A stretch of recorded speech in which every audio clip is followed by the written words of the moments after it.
The hospital lights hummed like a bad memory you can't shake. I stood still because moving too fast makes you sloppy. Sloppy gets people hurt. My daughter's hand was small in mine, trembling. Her eyes kept searching the doorway, like danger might stroll back in with a grin. I listened. I didn't interrupt. When she finished, something in me sealed shut. Not rage. Focus. I remembered the men I used to trust. Uncle Rick. Family, by marriage and convenience. He wore expensive watches and borrowed loyalty. My wife loved him like a bad habit, familiar, destructive, defended at all costs. I used to think love made people better. Turns out it just makes lies warmer.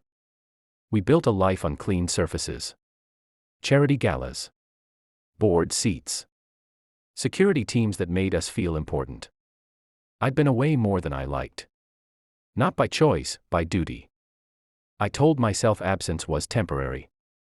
Betrayal wasn't. The signs had been there. Missing bottles.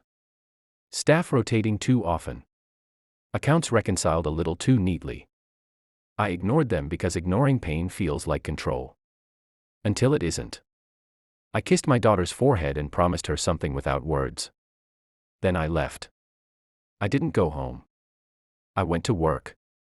Military training doesn't teach you to break things.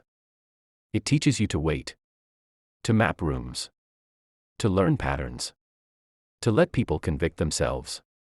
I pulled footage from every camera that wasn't supposed to exist.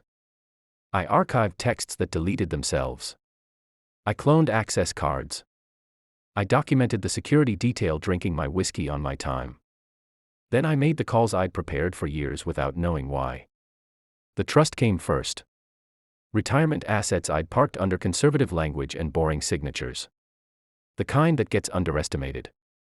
I activated voting rights that had been sleeping like a coiled wire. 76% is a quiet number until it speaks. I spoke next. By Friday night, my wife thought the house was safe again. She thought silence meant forgiveness. Rick thought muscle meant power. They never learned the difference between force and authority.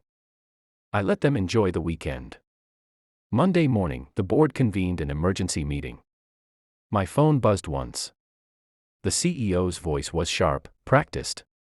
"You're outdated. We're done here." "Understood," I said. Calm. Respectful. That was the moment the trust finished waking up. The agenda flipped. The votes tallied themselves. The room changed temperature. Someone asked a question they already knew the answer to. Who just fired the person who owned 76% of the shares? I didn't attend. I watched the live feed on mute. Power is quieter when you don't need applause. By noon, Rick's accounts were frozen. His contracts suspended pending review. His bodyguards, independent contractors, found themselves suddenly uninsured. And bonded, and very interested in cooperation. Funny how loyalty evaporates when liability shows up. At 3, my wife called. She cried. She said my name the way people do when they're reaching for a ledge. I didn't give her one. I sent the evidence to her attorney instead. Dates. Times. Footage. Statements. A staircase doesn't forget.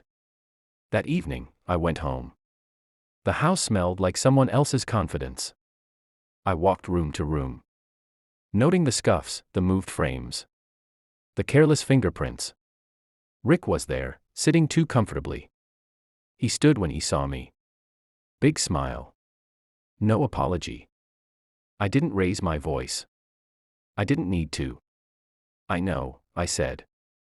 He tried to speak. I held up a finger. Silence landed heavy. I handed him a folder. Inside were copies, never originals, of everything. He flipped pages fast, then slower, then not at all. You can leave, I said. Or you can stay and explain this to the police when they arrive. He left. My wife stayed. We didn't talk. Some truths don't need witnesses. Others don't deserve them. The fallout was efficient. Charges filed where appropriate. Settlements where inevitable. A new board installed. A CEO replaced by someone who understands the value of consequences. The security team reassigned. The whiskey poured down the sink. I moved my daughter's room. New paint. New locks. New routines. She sleeps through the night now. So do I. I don't feel triumph. I feel alignment. The world clicks back into place when you stop pretending people won't hurt you if you love them hard enough. Betrayal doesn't deserve chaos. It deserves precision. I didn't raise a hand. I raised the truth. And the truth did exactly what it always does when given enough room. It ends things.